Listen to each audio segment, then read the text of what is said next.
Telugu Desam party జనసేనల పొత్తు అయితే దాదాపుగా ఖాయమైపోయినట్టే. దానికి సంబంధించినటువంటి సెట్ల సర్దుబాట్లు వ్యవహారం అంతా కూడా ఓ పక్కన నడుస్తున్నది.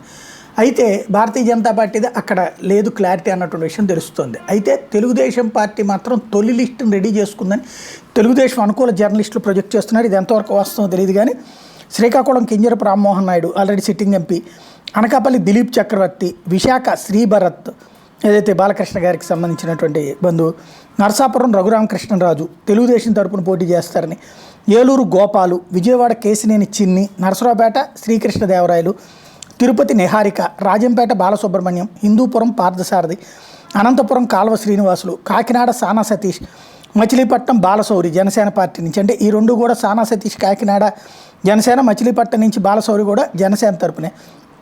మిగతా అందరిది ఇది తొలి లిస్ట్ కిందన ఈ 13 మందిది రిలీజ్ అయ్యేటటువంటి పరిస్థితి ఉంది. 25 మంది అభ్యర్థులకు కాను అన్నటువంటి పాయింట్ని తెలుగుదేశం అనుకూల జర్నలిస్టులు ప్రొజెక్ట్ చేస్తున్నారు. ఎంతవరకు వాస్తవమో తెలియాలి.